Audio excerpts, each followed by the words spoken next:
this is the last in a long line of, foundational players that have retired from the game.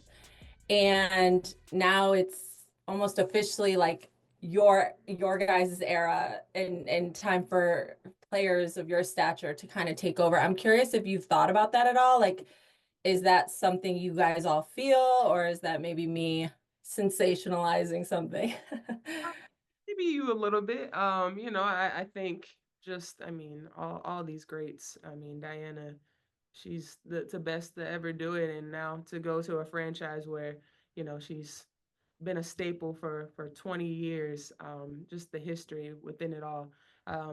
It's gonna feel weird to not have her in the league after, that's all but.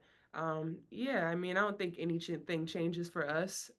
We just continue to go out there and continue to play the way that we've been playing, but the league will look a lot different without out her there. And then when you just consider this last year of attention that's been on the WNBA, it's exposed so many stories that have been untold, right? Because so many of you have been these competitive superstars who just maybe didn't get the eyes on you that had always been deserved. So, anyways, to that point, when you think about players like Diana, what do you think the world would have seen had those eyes been on the WNBA her entire career? What do you think they would have seen from Oh her? man, hard to say. I mean, greatness. I mean, she, like I said, the best to ever do it. All-time leading scorer. I mean, championships, MVPs. I mean, she's done it all. And a lot of people didn't have the opportunity to see it like they could see things like now. So, yeah, I mean, for her to do all that in her era, and a lot of people not even know the greatness that she had.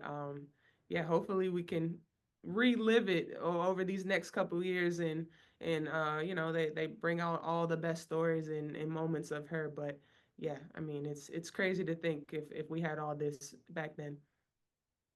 Thanks. Ben. Thanks, Tish.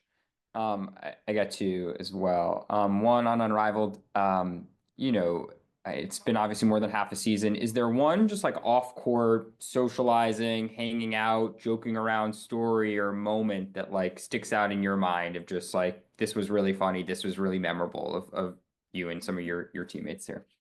I wouldn't say there's one moment. I think just in general, I mean, it's opportunity to play with players that you may never have had an opportunity to play with. I really have enjoyed playing with my team.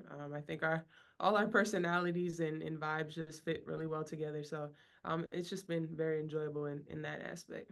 Gotcha. And then following up on a little bit of what Annie had asked about in terms of Diana, I guess were you surprised by the news on earlier this week on Tuesday, or did you know it was coming on Tuesday? You obviously had your Phoenix press conference then, or did you learn, when you got traded, a couple weeks back? No, I mean, I didn't know the retirement announcement was going to happen on that day. But I think everyone has been speculating. But it's I can't say that I did know. But just excited for her in her journey. And now I get an opportunity to play in a franchise that she's pretty much built up. So I'm excited to be a part of that Phoenix Mercury legacy. Awesome. Thanks, AT. I want to get the last one from David here. Hi, Alyssa. How is your leg feeling? Is that something that's still bothering you, or do you feel like you're at 100% now? I mean, I'm still, in minute restrictions. I feel great, but they're being careful in that aspect. But no, I feel really good overall. Thank you, Alyssa.